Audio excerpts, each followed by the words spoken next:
દાહોદ જિલ્લાના સિંગવડ તાલુકાના પહાડ ગામના ખેડૂત શ્રી મંજુલાબેન ચૌહાણ 2016માં આત્મા પ્રોજેક્ટમાં જોડાયા હતા।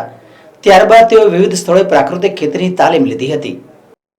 દાહોદ જિલ્લાના સિંગવડ તાલુકાના પહાડ ગામના ખેડૂત શ્રી મંજુલાબેન ચૌહાણ 2016માં આત્મા પ્રોજેક્ટમાં જોડાયા હતા। ઇન્દોર આનંદ કૃષિ વિજ્ઞાન કેન્દ્ર તેમજ ગાંધીનગર રાજ્યપાલ શ્રી આચાર્ય દેવવ્રતના અધ્યક્ષસ્થાને યોજાયેલ તાલીમ કેન્દ્રમાં તેમણે તાલીમ લીધી હતી। સાથે હરિયાણા કુરુક્ષેત્રમાં આવેલ રાજ્યપાલશ્રીના પ્રાકૃતિક ફાર્મની મુલાકાત લઈને ત્યાં પણ તાલીમ લીધી હતી।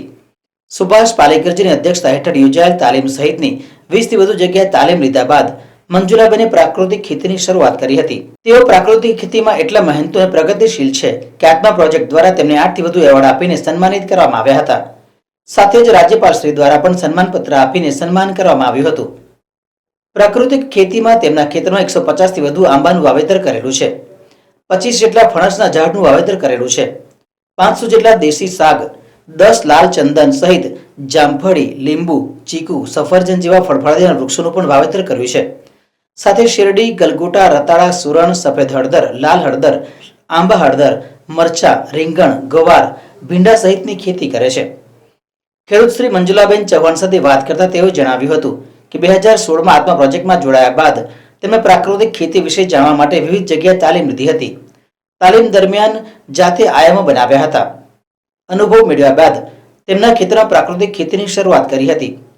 શરૂઆતમાં 2 વર્ષ સુધી અનાજના ઉતારામાં ઘટ થઈ હતી, પરંતુ ખબર હતી કે રાસાયણિક ખાતર દવા છોડીને પ્રાકૃતિક ખેતીની શરૂઆત કરીએ ત્યારે 3 વર્ષ સુધી અનાજના ઉતારામાં ઘટ થતી હોય છે।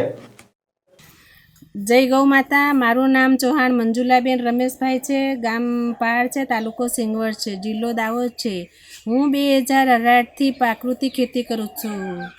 ખેતીવાડી આત્મા પ્રોજેક્ટ દાહોદ કેન્દ્ર પર મેં તાલીમ લીધેલી છે। તેથી કરીને અમે ગામડાની દરેક તાલુકાની બહેનો અને મારા સિંગવડ તાલુકામાંથી આજ દિન સુધી ખેડૂત ભાઈઓ અને અમે બહેનો પણ 500 જોડાયેલી છે। પ્રાકૃતિક ખેતી સાથે સંકળાયેલી બહેનો છે।